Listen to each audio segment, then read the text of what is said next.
Take a gander at the crisp evening sky with the unaided eye. Which planets are you aware of? In fact, you can see them all with the exception of Neptune. Because it is the smallest and farthest planet, it can be confusing. You might believe that a planet far from the Sun would not have a lively atmosphere with strong winds and large storms. Of the but Delta this is not rocket the case. carrying glass. We will tell you a gamma-ray everything you need to telescope know about searching for Neptune unseen today. physics We in should the begin stars all of the along. galaxy. Neptune is special in that it was the main planet found through numerical expectation.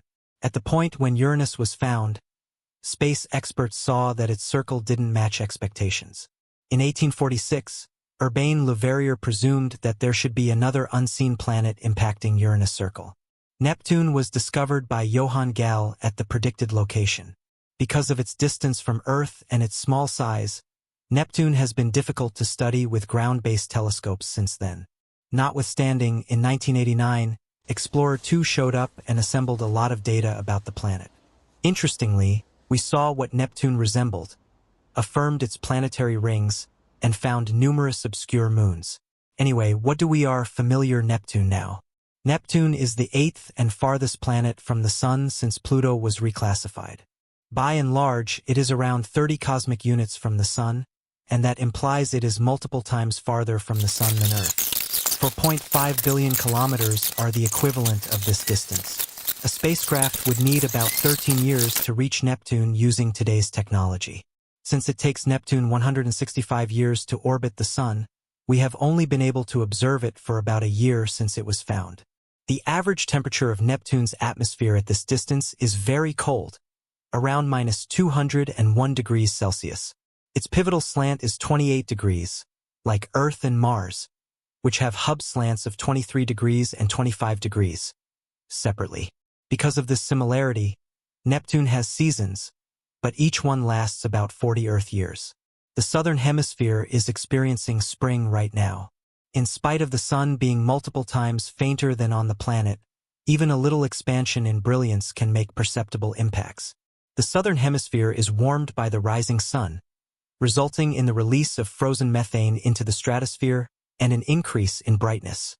In the meantime, methane remains frozen elsewhere on Earth. The ice layer, the stratosphere, the mesosphere, and the exosphere are the various layers of Neptune's atmosphere.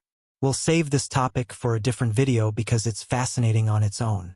The fact that Neptune has the fastest wind speeds of any planet is particularly intriguing. Winds blowing west of the equator reach 2,160 kilometers per hour, which is equivalent to supersonic speeds. The rotation of the Earth is opposed by these winds.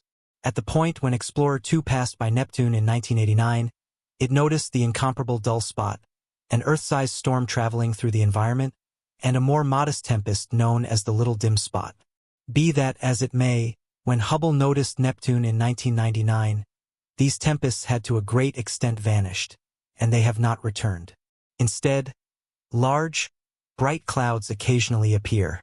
Uranus, which is comparative in shape and size to Neptune, has high wind speeds yet doesn't match Neptune's outrageous speeds, arriving at just 900 kilometers per hour. Their interactions with the Sun and the seasons may be related to this difference. Additionally, Neptune's stronger atmospheric dynamics may be facilitated by its internal heat. Uranus is colder on the grounds that it probably lost its inner intensity when an Earth-sized object crashed into it billions of years prior. Neptune's organization is like Uranus. Neptune's atmosphere consists mostly of hydrogen, 80%, and helium, 19%, with a small amount of methane giving it its blue hue. The blue tone is hazier than Uranus. Additionally, Neptune's core is surrounded by a liquid mantle of water, ammonia, and methane. Diamonds are made of methane because of the extreme pressure at the core. This is hypothetical, yet it recommends an ocean of fluid carbon with strong precious stone edges and jewels pouring down from the mantle. Similar to Uranus's, Neptune's magnetic field is shifted 47 degrees from its axis of rotation. At first, this was believed to be because of Uranus' strange hub slant. However, it was subsequently found that Neptune has a more certain hub slant. The current theory holds that the liquid mantle, which conducts electricity, or the mantle moving the magnetic field away from the core, generates Neptune's magnetic field. This uncommon attractive field shift is logical because of the planet's hub slant. The solar system's planets do not all have adequate magnetic fields.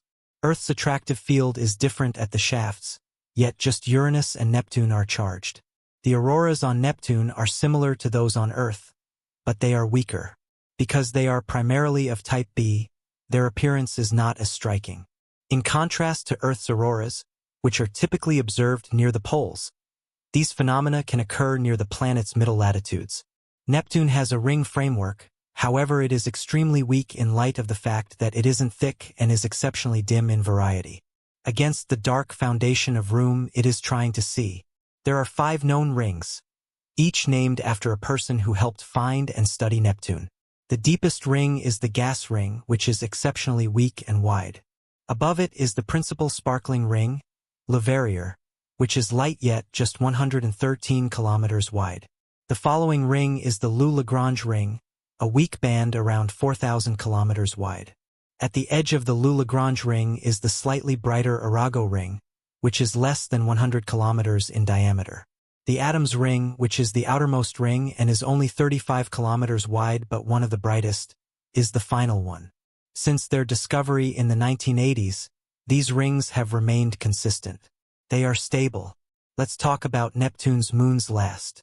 Greek mythology gives the names of 14 of Neptune's moons to water gods. Triton is the most popular and biggest moon, with the most mass of every one of Neptune's moons. It is quite possibly of the most gorgeous moon in our nearby planet group, with a pink tone because of its cold surface, which is generally water, nitrogen, and carbon dioxide. With a temperature of -235 degrees Celsius, Triton is also one of the coldest things in the solar system. Notwithstanding this cool, Triton is topographically dynamic with ice volcanoes that heave generally frozen substances like water, smelling salts, and methane. Triton also has an orbit that is retrograde, which means that it moves in the opposite direction as Neptune does. This suggests that Triton may have disrupted Neptune's early moon system and was likely captured by Neptune's gravity rather than forming around it. What is your take?